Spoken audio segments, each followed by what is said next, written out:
Hello students, இன்னைக்கு நாம இந்த செட் அப்படின்னு ஒரு புது சாப்டர் ஸ்டார்ட் பண்ண போறோம். ஸோ நம்மளோட புது வருஷன் தட் இஸ் கிளாஸ் 11ஓட ஒரு புது சாப்டர், ஃபர்ஸ்ட் சாப்டர். ஸோ வாங்க இந்த சாப்டர் பார்ப்போம். ஸோ செட் அப்படிங்கிற இந்த சாப்டர் படிக்கிறதுக்கு முன்னாடி நம்மளுக்கு செட்னா என்னன்னு தெரியும் இல்லையா? ஸோ செட்னா என்னன்னு தெரியணும்னா நம்மளுக்கு இன்னொரு விஷயத்தை பத்தி தெரிஞ்சிருக்கும், தட் இஸ் கலெக்ஷன். ஏன்னா புக்கிஷ் டெஃபினிஷன் அதாவது எப்படி இருக்குன்னா well defined collection of objects or எலிமெண்ட்ஸ்னு இருக்கும். அப்போ ஃபர்ஸ்ட் இந்த கலெக்ஷன்னா என்னன்னு தெரிஞ்சுக்கணும், அதுக்கப்புறம் இந்த வெல் டிஃபைன்டுன்னு என்ன சொல்றாங்கன்னு தெரிஞ்சுக்கணும். ஸோ கலெக்ஷன்னா என்னன்னா பல விஷயம், அதாவது ஒரு 10 வீடியோஸ் எடுத்து நான் ஒரு பிளேலிஸ்ட் அந்த செட் சாப்டருக்கு போட்டேன்னா அது என்ன கலெக்ஷன் ஆஃப் வீடியோஸ். இப்போ கலெக்ஷனுக்கு நம்ம பல எக்ஸாம்பிள் சொல்லலாம். இங்க எழுதுறேன். உதாரணமா கலெக்ஷனுக்கு இன்னொரு 2 எக்ஸாம்பிள் நாம எழுதுவோம். ஃபர்ஸ்ட் கலெக்ஷன் தெரிஞ்சுக்கிட்டோம்னா செட்னா என்னன்னு தெரிஞ்சுக்க முடியும். கலெக்ஷன் அப்படின்னா உதாரணமா இங்க எழுதியிருக்க collection of all IPL teams in 2024 இதை நாம எழுதிக்கணும். All IPL teams 2024. ஸோ இது என்ன ஒரு கலெக்ஷன், எல்லா டீமையும் சேர்த்து நம்ம ஒரு கலெக்ஷன் ஆஃப் டீம்ஸ் எடுக்கிறோம். இன்னொரு கலெக்ஷன் எடுப்போமே, for example 5 best cricketers in cricket. Or like எப்படி சொல்றது, நம்ம இருக்கிறதுலேயே யார் 5 பெஸ்ட் கிரிக்கெட்டர்னு கேட்டா கிரிக்கெட்ஸ்னு எடுத்துக்கலாம், கிரிக்கெட்டர்ஸ்னு எடுத்துக்குவோம். 5 பெஸ்ட் கிரிக்கெட்டர்ஸ் யாரு அப்படின்னு கேட்டா நம்ம இதுவும் ஒரு கலெக்ஷன் தான். 5 பெஸ்ட் கிரிக்கெட்டர் எடுக்கிறோம். ஸோ 5 விஷயத்தை நம்ம ஒரு கலெக்ஷனா எடுக்கிறோம். இங்க 10 டீமை நாம ஒரு கலெக்ஷனா எடுக்கிறோம். ஸோ இது கலெக்ஷன்னா இப்போ நமக்கு என்னன்னு புரிஞ்சிருச்சு. அதாவது பல விஷயத்தை சேர்த்து நம்ம ஒரு கலெக்ஷன் எடுக்கிறோம். Collection of teams, collection of players, collection of books, collection of videos, இது எல்லாமே என்னதுதான் கலெக்ஷன். ஆனா இங்க இன்னொரு கிரைட்டீரியா இருக்கு. ஒன்னு கலெக்ஷன்ங்கிற கிரைட்டீரியா, இன்னொன்னு வெல் டிஃபைன்டுங்கிற கிரைட்டீரியா. வெல் டிஃபைன்ட் அப்படின்னா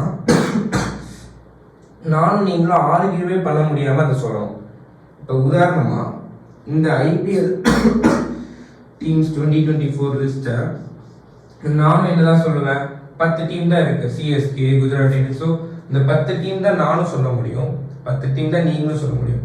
நீங்க ஒரு 11வது ஒரு டீமை சொல்ல முடியாது, நானும் அந்த மாதிரி 12வது இன்னொரு டீமை சொல்ல முடியாது. ஸோ நம்மளால ஆர்கியூவே பண்ண முடியாம இதுதான் அப்படின்னு நம்மளால சொல்ல முடியும் அப்படின்னா அது வெல் டிஃபைன்டு கலெக்ஷன் சொல்லலாம். ஸோ இது என்னது வெல் டிஃபைன்டு கலெக்ஷன்.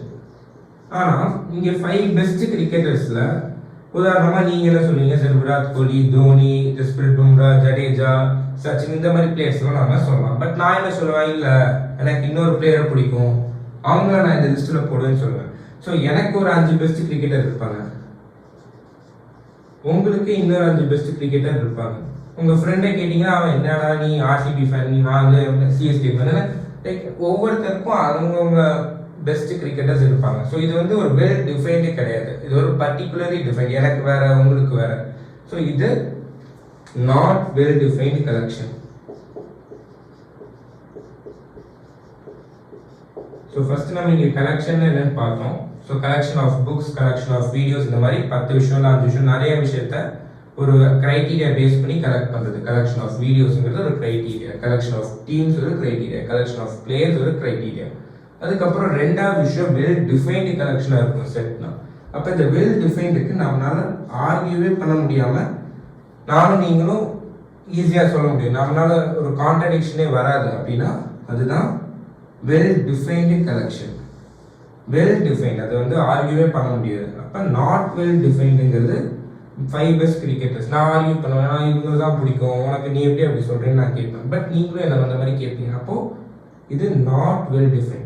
அப்ப செட்னா என்னது, well defined collection of elements or objects. இந்த டெஃபினிஷனை உங்க நோட்ல எழுதிக்கோங்க. இது உங்க எக்ஸாம்ல கேட்க மாட்டாங்க, பட் நம்மளுக்கு இது என்னன்னு புரிஞ்சுக்கணும். ஸோ அடுத்து செட்டை நம்ம எப்படி ரெப்ரசென்ட் பண்றது. உதாரணமா நான் ஒரு செட் எழுதுனேன் அப்படின்னா I equal to 1 2 3 இது ஒரு செட்டுன்னு எழுதலாம். ஸோ இங்க நாம என்ன பண்றோம், செட்டுனா denoted by capital letters. நீங்க நோட் பண்ணீங்கன்னா கேபிட்டல் ஐ தான் போறேனே தவிர ஸ்மால் ஐ போடல. ஏன்னா செட்டை எப்பயுமே எதுதான் ரெப்ரசென்ட் பண்ணும், கேபிட்டல் லெட்டர் தான் ரெப்ரசென்ட் பண்ணும். ஏன் நம்ம இதெல்லாம் ஃபாலோ பண்ணோம்னா இது ஜஸ்ட் ஒரு கன்வென்ஷன் தான். ஏன் இப்படி போடக்கூடாதுன்னா நம்ம அப்படி போடல, எல்லாரும் ஒரே மாதிரி கேபிட்டல் லெட்டராக தான் போடணும். இது வந்து ஃபர்ஸ்ட் இதில் இருக்கக்கூடிய ஒரு பாயிண்ட். செட்டை எப்பயுமே இதில் தான் ரெப்ரசென்ட் பண்ணணும், கேபிட்டல் லெட்டரில் தான் ரெப்ரசென்ட் பண்ணணும். அதுக்கப்புறம் என்க்ளோஸ்ட் வித் கர்லி பிராக்கெட்ஸ். இப்போ பார்த்தீங்கன்னா நான் சும்மா இப்படி 1 2 3 எழுதியிருக்க மாட்டேன். ஏன் அப்படி எழுதுறோம்னா செட்டுங்கிறது என்ன, ஒரு வெல் டிஃபைன்டு கலெக்ஷன், ஒரு ஃபேமிலி மாதிரி அவங்க.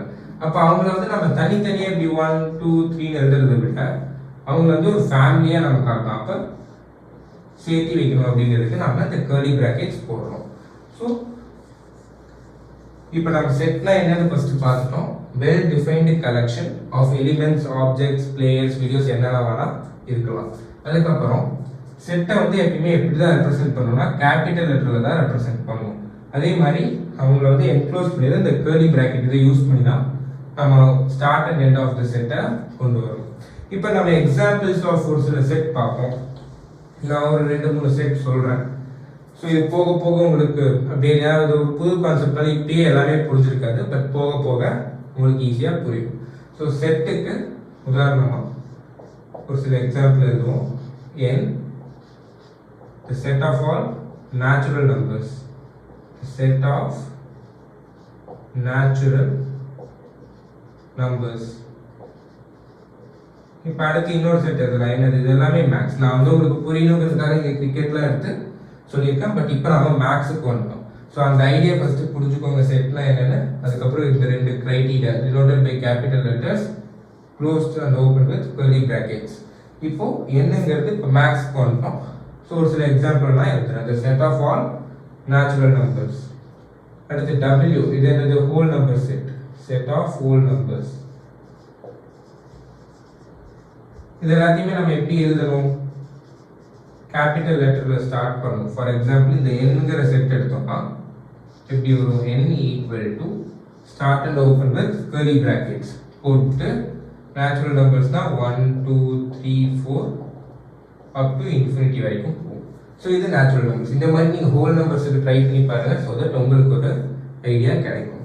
ஸோ இப்போ செட்னா என்னன்னு பார்த்துட்டோம். அடுத்து வந்து நாம என்ன பார்க்க போறோம்னா செட்டை ரெப்ரசென்ட் பண்றதை பற்றி பார்க்க போறோம். ஸோ அதுக்கு வந்து 2 வேஸ் இருக்கு, மெயின் வேஸ்.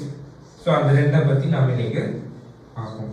இன்னைக்கு வந்து நம்ம பேசிக்ஸ் மட்டும் தான் பார்க்க போறோம் இந்த செட் சாப்டர் பற்றி. நாளைக்கு தான் வந்து அதாவது அடுத்த வீடியோவில் தான் நம்ம வந்து கொஷின்ஸ் வந்து இன்னும் காம்ப்ளெக்ஸான கொஷின்ஸ் போகிறோம். ஸோ 2 பேஜ் இருக்கு. ஒன்று ரோஸ்டர் ஃபார்ம் செட்டை ரெப்ரசென்ட் பண்ணுறதுக்கு, இன்னொன்று செட் பில்டர் ஃபார்ம். ஓகே, நான் அங்கே அதுக்கு இது சேர்த்து எழுதிட்டேன், இதை மட்டும் நான் எழுதிக்கிறேன். ஸோ நம்ம ரோஸ்டர் ஃபார்ம்னா என்னன்னு ஃபர்ஸ்ட் பார்ப்போம். இது ஒரு ரொம்ப சிம்பிள் ஃபார்ம், இதுவுமே சிம்பிள் தான், பட் இது ரொம்ப ரொம்ப சிம்பிள் ஃபார்ம். ரோஸ்டர் ஃபார்ம் அப்படின்னா இருக்கக்கூடிய எல்லா எலிமெண்ட்டையும் நாம எழுதணும். இப்போ நாம கொஞ்ச நேரத்துக்கு முன்னாடி ஒரு செட் பார்த்தோம், என்னது n அப்படின்னு. என்னது, நேச்சுரல் நம்பர்ஸோட செட். அப்போ ரோஸ்டர் ஃபார்ம்ல எப்படி எழுதணும்னா, ஸோ இந்த கிரைட்டீரியாஸ் மாறாது. கேபிட்டல் லெட்டர் டினோட் பண்ற கிரைட்டீரியாவும் என்க்ளோஸ்ட் வித் கர்லி பிராக்கெட்ஸ், இந்த 2 கிரைட்டீரியாவும் எந்த ஃபார்ம்ல எழுதினாலும் மாறாது. இங்கேயும் அதே தான் இருக்கும், அங்கேயும் அதே தான் இருக்கும். இங்கேயும் கேபிட்டல் எஸ், இங்கே கேபிட்டல் ஆர், இங்கேயும் க்ளோஸ் பிராக்கெட் கர்லி பிராக்கெட், இங்கேயும் கர்லி பிராக்கெட். ஸோ ரோஸ்டர் ஃபார்ம்ங்கிறது இப்போ நம்ம நேச்சுரல் நம்பர்ஸ்னால 1 2 3 4 5 6 7 இப்படி ஒவ்வொரு எலிமெண்ட்டையும் இண்டிவிஜுவலாக எழுதணும். All elements are written individually. அப்போ எப்படி சார் நேச்சுரல் நம்பர்ஸ்க்கு நம்ம இன்ஃபினிட்டி வரைக்கும் எழுதணுமான்னு இல்லை, அதுக்கு வந்து நம்ம என்ன யூஸ் பண்ணுவோம்னா இந்த 3 டாட்ஸ் யூஸ் பண்ணுவோம். ஸோ இப்படி நான் 3 டாட் வச்சுட்டேன்னா அந்த பேட்டர்ன் அப்படியே ஃபாலோ ஆகுதுன்னு அர்த்தம். அப்போ இங்கே வந்து நான் 3 டாட் வைக்காம சேர்த்துச்சிருக்கேன், பட் அது ஓகே தான். ஸோ இந்த 1 2 3 4 5 6 7ங்கிறது என்ன, நேச்சுரல் நம்பர்ஸோட செட். அது நம்மளுக்கு பார்த்தாலும் தெரியும், உங்களுக்கு பார்த்தாலும் தெரியும், யாருக்கு பார்த்தாலுமே தெரியும். அப்போ இப்படி போட்டோம்னா அப் டு இன்ஃபினிட்டின்னு அர்த்தம். ஸோ இது வந்து ரோஸ்டர் ஃபார்ம், அதாவது எல்லா எலிமெண்ட்டையும் இண்டிவிஜுவலாக எழுதும். ஆனால் இதே நேச்சுரல் நம்பரோட நான் செட் பில்டர் ஃபார்மை எழுதி காட்டுறேன். ஸோ நீங்கள் இந்த ஹோல் நம்பர்ஸுக்கு ட்ரை பண்ணுங்க, நான் நேச்சுரல் நம்பர்ஸுக்கு செஞ்சு காட்டுறேன். ரொம்ப சிம்பிள். ஸோ இப்போ நம்ம என்ன பண்ணுறோம், நேச்சுரல் நம்பர்ஸோட செட்டை எழுத போகிறோம். ஸோ அகைன் கர்லி பிராக்கெட்ஸில் ஸ்டார்ட் பண்ணோம். அண்ட் தென் எக்ஸ், இது வந்து such that x is such that x is a natural number.